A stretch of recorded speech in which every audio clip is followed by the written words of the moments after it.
So this is a little trailer that I put together. I originally bought it in 2006 up in Fairbanks, and it was just the wood posts and the metal um, metal frame, and the tongue was bent. Um, it had been overloaded, so it was bent um, right along this axis here. So my dad and I cut it.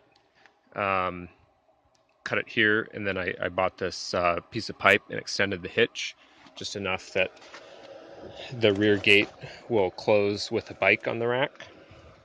So that's nice. And then reinforced it with some angle iron there. But yeah, I towed down the Alcan with all my stuff in it just fine, and it's been not really used since then.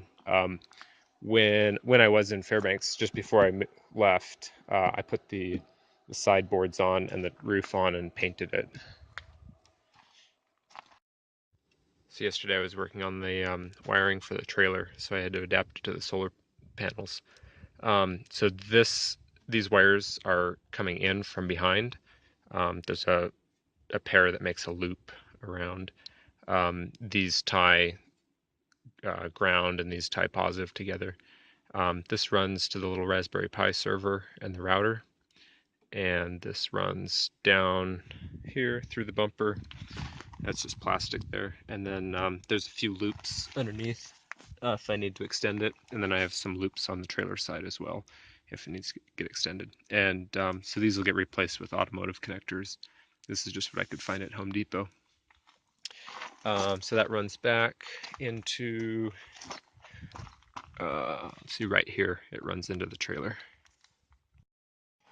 So in the trailer, I put 2-inch Armax, I think it's polyurethane foam. When I was putting the flooring in, I did not measure the whole thing, and you get that diagonal pattern of where all the boards start, and I ended up with two of these little tiny pieces that I had to cut. So next time I would start by cutting the first board in half, and that would move this away. A little more measuring. I'll know next time. A little shelf, 2 shelves on the top, so I just have my jackets and stuff stuffed in there. They're pretty small, but that's nice because you get a compression fit between the ceiling and the shelf for any kind of fabric material. Even that pad, that roll-up pad, I can kind of squeeze it and it'll fit up in there.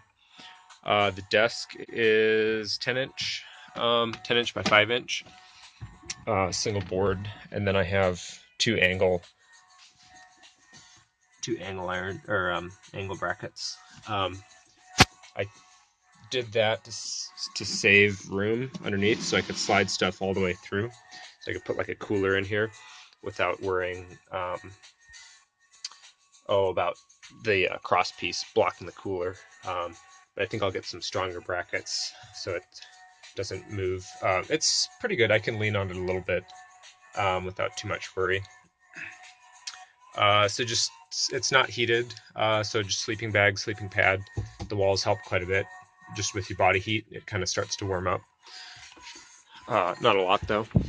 And then I have the wiring coming in from the FJ solar system coming through there, and then it goes into another terminal block.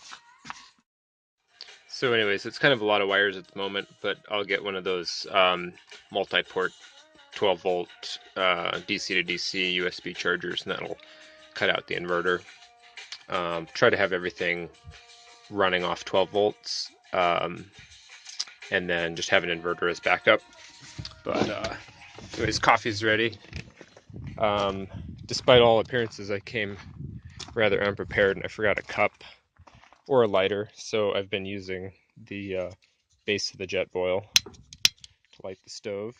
And then I found a water bottle and I cut the top off and made a pour over thing. So I don't know if paper towel is a good filter material, but it looks like it's pretty dark coffee, which is all right. Before I left town, I was packing up and I realized I didn't have anywhere to put the spare tire.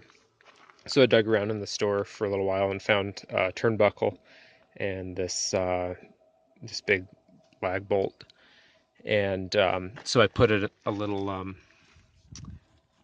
lag bolt in the frame of the trailer there, and then tightened the turnbuckle up, and then the zip ties don't do anything structural; they just keep the turnbuckle from unwinding due to vibration.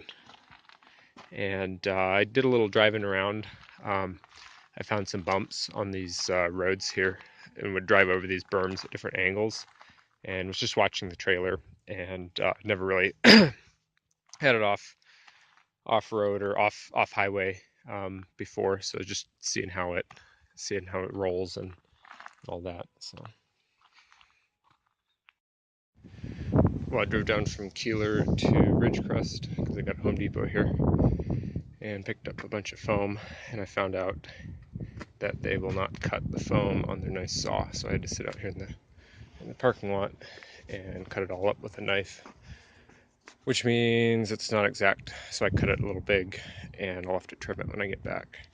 But pretty full load, and it's an hour and a half drive each way, so you got to get it all at once, otherwise you spend all your time driving back and forth. And I was one sheet short, so I won't have roof insulation for the time being, but that's okay. I'll also drive back a little scrunched up in the seat there, make it work.